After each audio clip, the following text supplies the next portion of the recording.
What is up, people, and welcome back to the channel. So today, part 2 ish. Yeah, we're gonna get these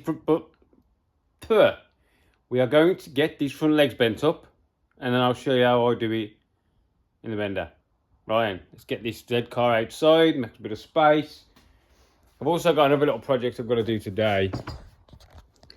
Me and my dad do shooting, and this is the bottle regulator for filling up.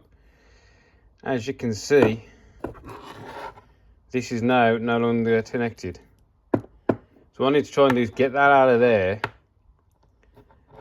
and see if I can get another steel fitting. And what I'm going to do is I'm going to drill that out, because that is solid. I'm going to drill as far as I need to, tap it, put a steel insert in there for that to screw on. Why it's not looking like that anyway, when considering that's threaded, that's threaded, that's threaded. Anyway, let's get this dead car outside. Right, people, I've chopped up my material. So we've got 4 door bars, 4 front legs, 2 roof bars, and then this. Now when you're chopping your tube, yeah, you want it nice and square, you want your measurements correct, but be very mindful of your tube, because it's expensive.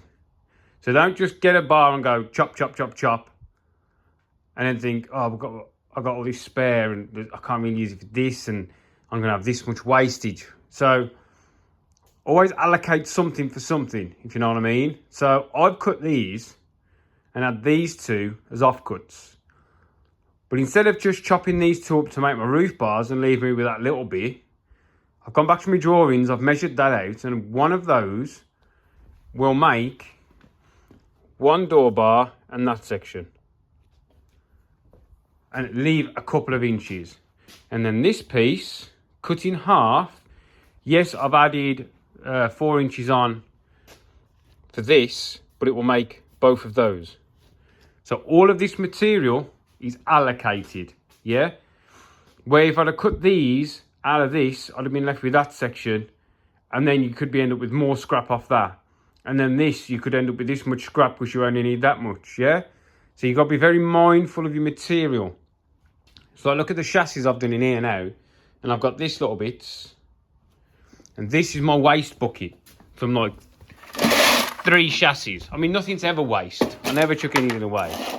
But this is like 3 chassis worth. Do you know what I mean? Waste is not something you want to do. Oh, and there's a roll cage in here as well, because I did that fiberglass bodied thing. Do you know what I mean? So nothing's ever waste. Just keep it knocking around. But be very mindful of your material, because it's shilling expensive. It's expensive stuff. Right then, so first side project of the project is normally when I'm running my degree finder this. I have just an exhaust clamp on there, and then that is on there. And I want to make something a little bit better. So I've got a piece of plate. These are actually spacers off my Vauxhall Mini. An AMT subframe, where it bolts underneath the floor, you need a spacer. So I had some of these made, and these are spare ones that I've got. So what I'm going to do is I'm going to chop this up, and I'm going to make an adjustable jobby. Yeah? Right then. I'll get that done quickly.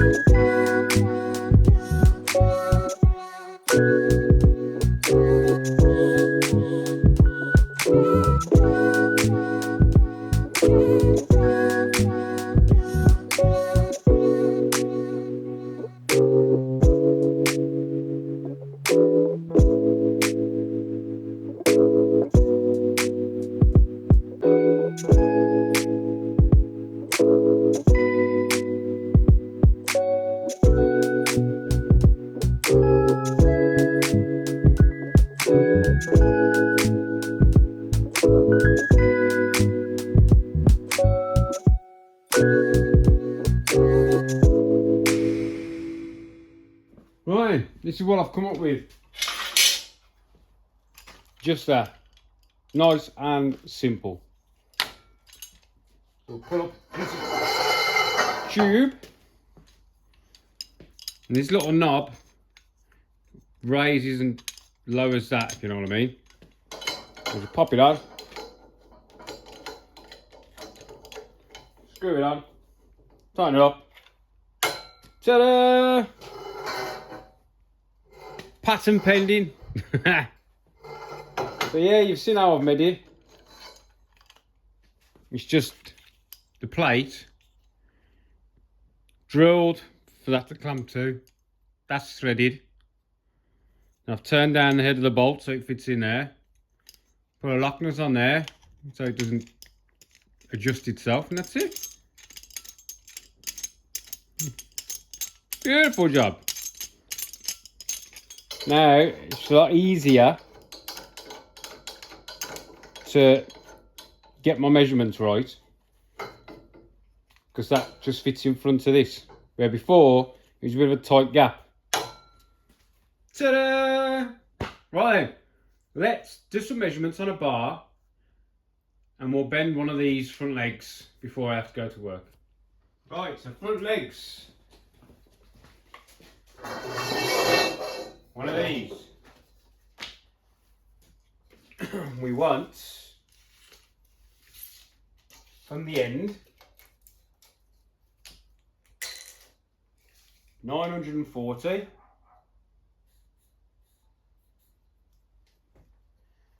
1450,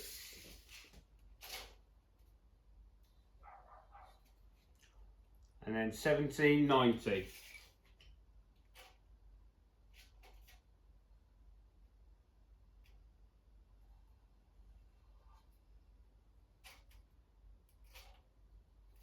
Bit wonky.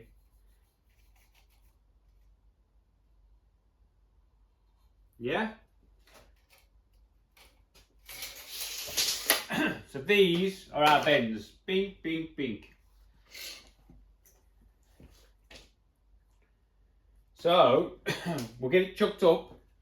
I have to bend the little 90-degree one first because I haven't got the space under my bender. I'll show you. Right, so first of all, we'll clean my die because I haven't used it for a bit.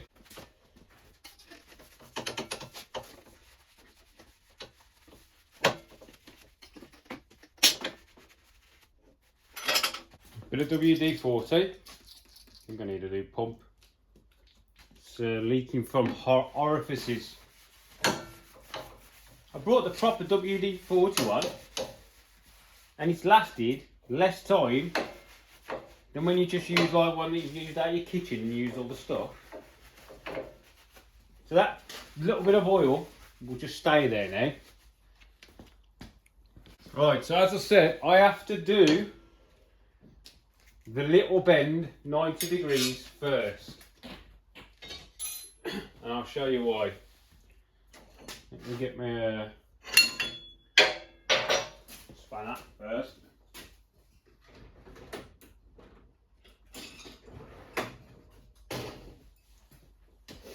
So,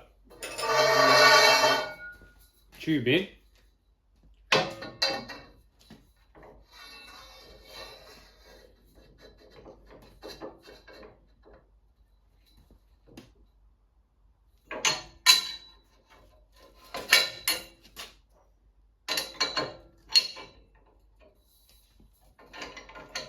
One thing I will say with this bender, don't ever mix these two pins up, yeah?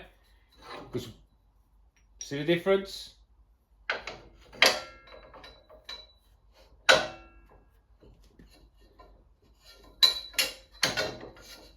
We'll get our pin in.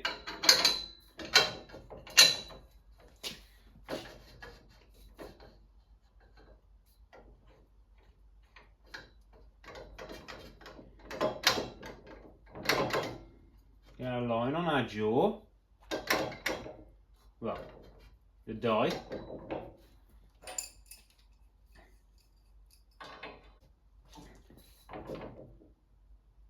Bit of a tweak.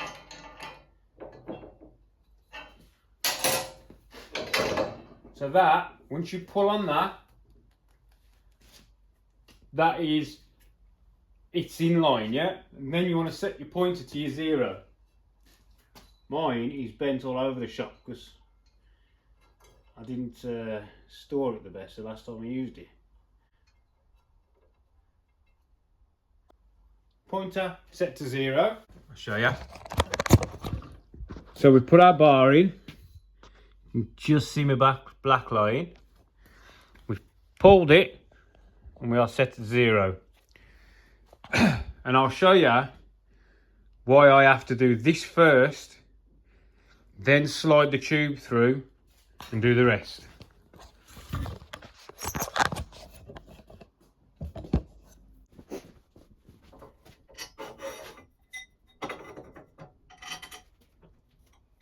I'm going to have to move you over this side.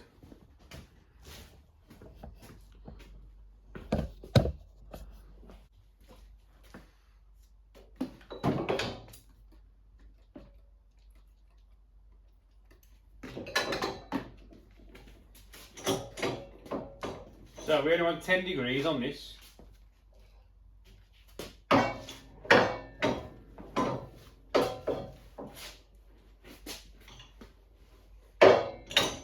think it's about 12 to allow for the spring back. Yeah, so I went to 12 because you're going to get a bit of spring back. I'll show you. So I went to 12, but we're back onto 10. Yeah?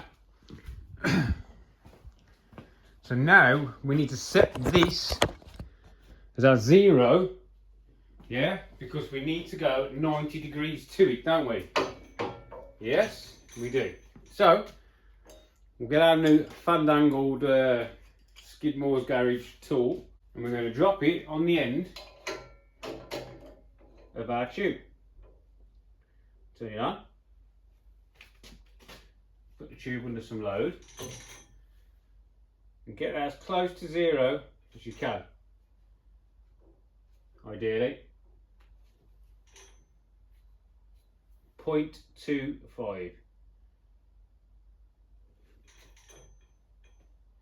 Flicking from 0.5, so when I slide it through I need that to say 90 degrees, you get me?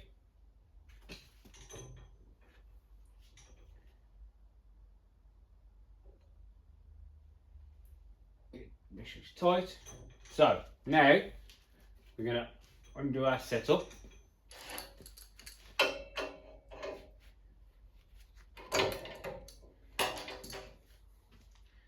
Slide it through to our next mark. Don't get jammed up.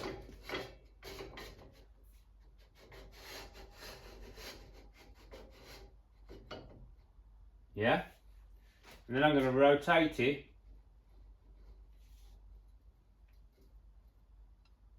$70, $80, drop a little bit of tension on,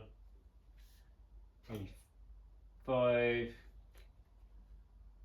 $89, it hasn't got to be clock on, it's 89.95 there.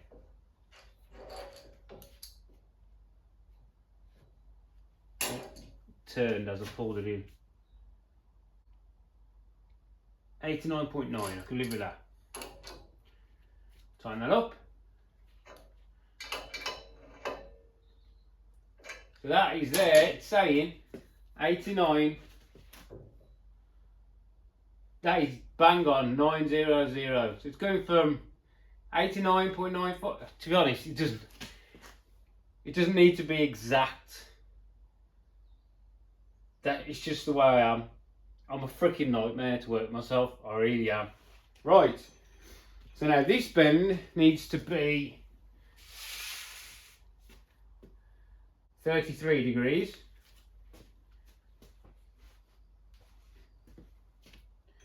So we'll get it going again, shall we?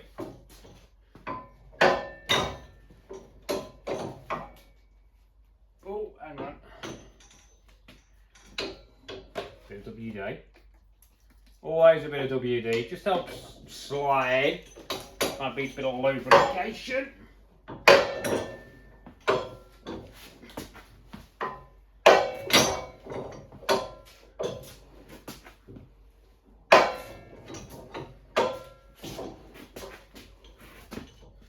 So we'll go, that is 32. Just check on our spring back. 29, so we need 3 over. So I want to get to about 35, just check it there. Yeah.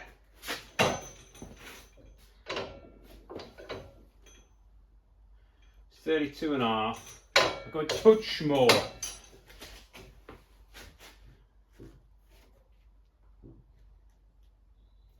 Because I did say 3 over. So that's 33, spot on. Yeah, I said 3 over. 33, 36. Yeah, ignore me. So now what I'm going to do is reset our gauge to here. So then all we've got to do is keep it perfectly flat. Yeah.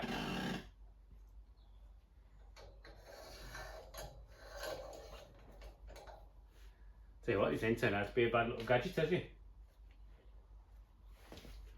Oh, turn it off. Load.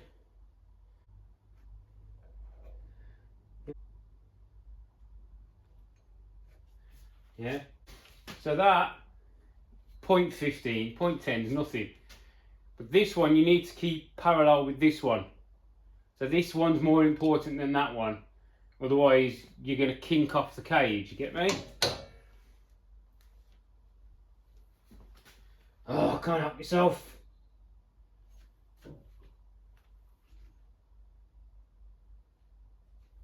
.05. I'm going to help myself and call it on that.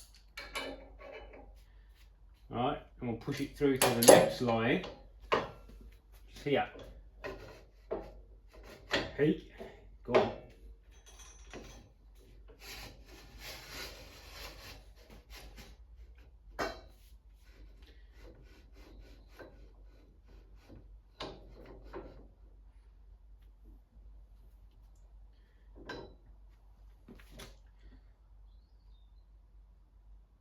.75.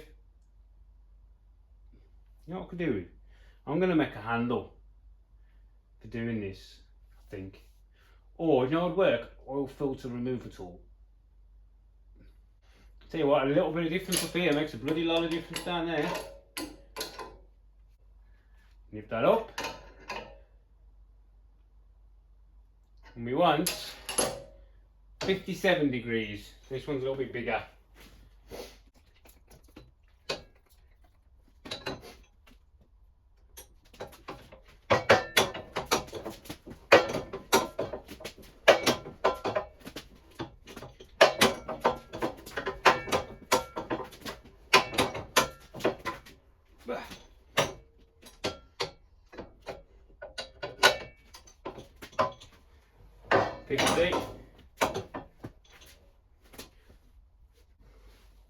So we're going to want to go around the 60 points, aren't we? The 3mm spring back.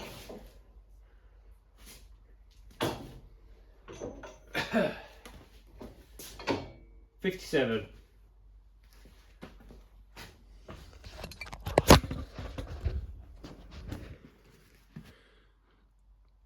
$57. So there is one of our dash bars, front bars. Now I'll explain why I have to do that first. Yeah, I can't do this last. For the purpose you are now going to see. Yeah, if I bent this one first, then that one, can't fit it in the machine. Yeah. Tell you what, that's working wicked, that is. Might make another one.